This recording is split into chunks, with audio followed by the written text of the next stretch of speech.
What's up to our sidekicks and henchmen out there in the Geek Nation? I'm Johnny Destructo, aka JD. You can call me Jadles. I got my coffee. It's Wednesday. It's the first thing Wednesday morning. To be fair, it's the second thing Wednesday morning because I just did this video and I was at the very, very end and someone called my cell phone, which is what I'm recording this on, and it stopped the recording. So isn't that fun? Welcome back. I'm going to do a couple of Thunder Rounds today. Thunder Rounds are 60-second reviews, and it's a big release. There's a lot of stuff. Big release. There's a big release this week. There's a bunch of stuff that I'm excited about, which I'm going to do a couple of these, including the Free Comic Book Day X-Men is a big. I think it's kind of interesting.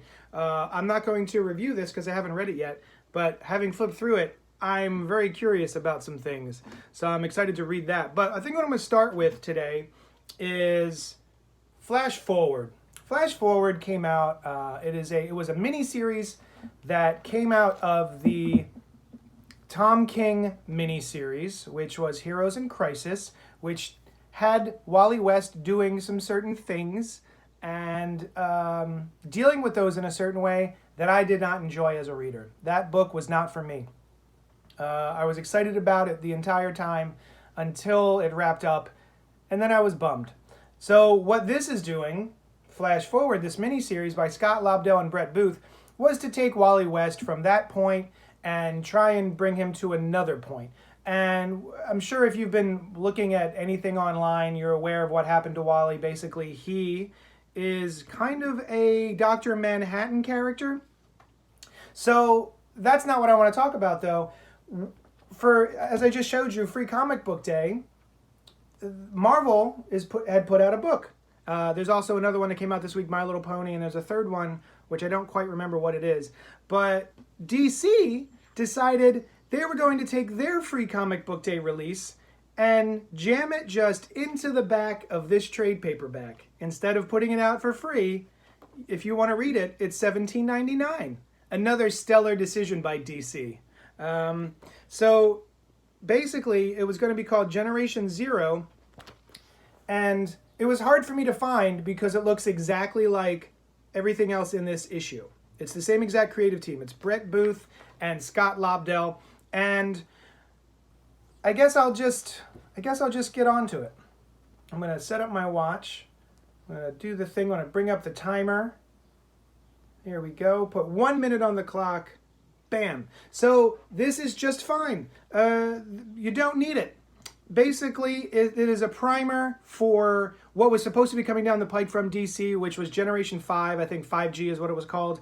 And there's nothing new in here that you don't know, other than I think that the Teen Titans that Wally West was a part of, there are two different versions of the Teen Titans, and he discovers that his version of the Teen Titans and the New 52 version of the Teen Titans are on the same world. It's not a multiverse. Everything else is part of the multiverse. This particular thing he's noticing got overwritten.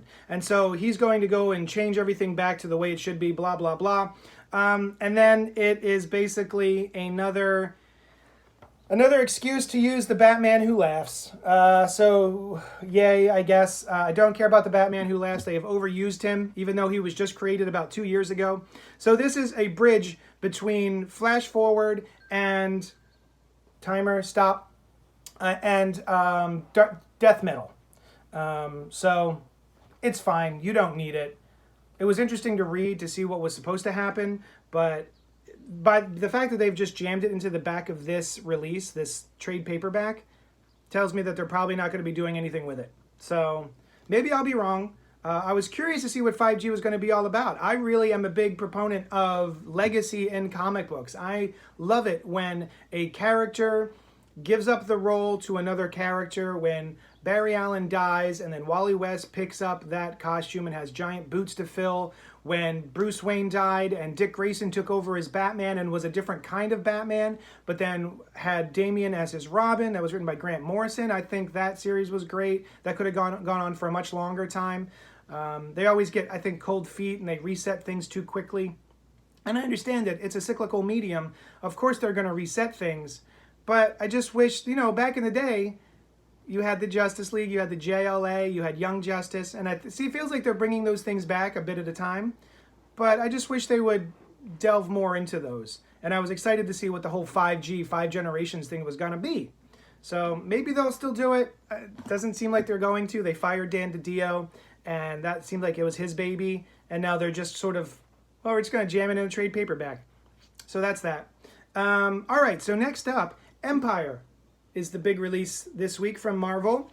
And this is by Al Ewing and Dan Slott with art by Valerio Schiti. And so there have been a couple of lead-ins into this. Four lead-ins. There was Incoming, then there was The Road to Empyre, then there was Avengers, Empyre Zero, and Fantastic Four, Empyre Zero last week. And then finally, number 1. Here we go. 1 minute on the clock. So this is pretty good.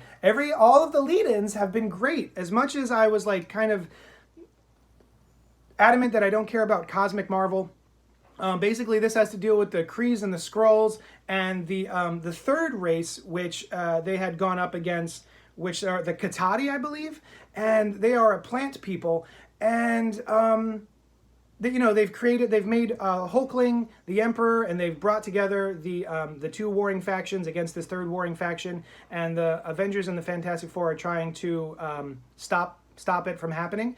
This is a lot of fun. I think this is great. The pacing is a lot of fun, pacing is pretty quick, and the art is fine. I think the art in the previous two was better by Pepe Larraz and R.B. Silva, but it's just fine. The art services the story, and I'm digging it. I think this is definitely something you should pick up and check out.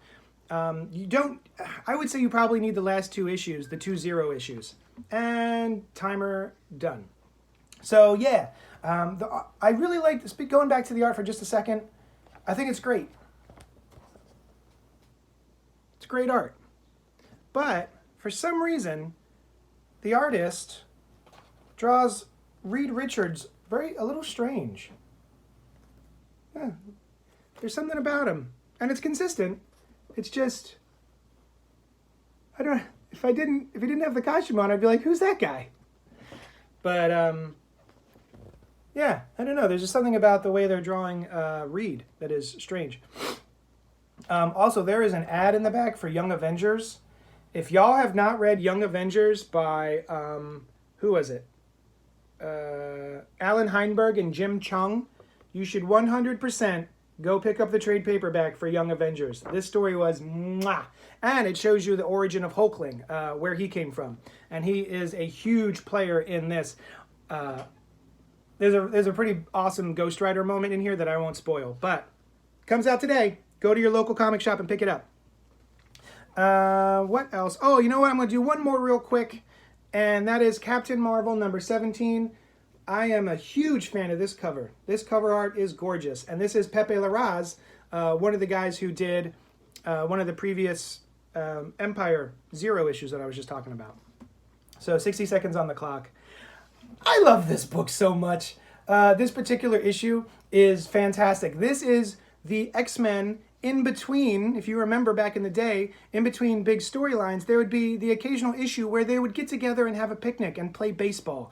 This is that issue. Basically, Captain Marvel has gotten together a bunch of her older friends, Logan, Monica Rambeau, etc., to play poker. It's a big poker night for the adults.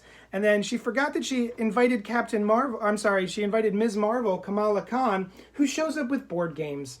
And that's adorable. And so they decide not to play the poker game. And her idea is to go to an escape room. And so they do that. And of course, it's murderous. And this is just a bucket of fun. I think if you haven't read any Captain Marvel up to date, this is a great jumping on point. It's a nice in-between issue, but it's got a lot of great character development. The art's a lot of fun by, is it Ramon Perez? No, Francesco Manna. And it's written by Kelly Thompson. And that's it. Done. Nailed it. So, yeah, if you guys have anything to say about these books, please let me know. You can join us. We do the podcast, the Cult Pop podcast. Used to be Spoiler Alert and then Gutter Talk, but we're combining the two. So we're going to do all of the week's reviews But then we're going to have a little bit of conversation at the end about whatever we decide happened that week that's worth talking about. So join us at 10:30 on Sundays, either on our YouTube, the Cult Pop Podcast YouTube, or the Cult Pop Podcast Facebook, and we'll be live streaming there. You can join us, hang out, chat along, all that sorts of stuff. I hope you guys have a great new comic book day, New Comic Wednesday. If you want to help out the shop or the podcast or my art, you can go to patreon.com/JohnnyDestructo and help me out that way. And I guess that's it. I hope you guys have a great day. Love you. I'll talk at you later. Bye.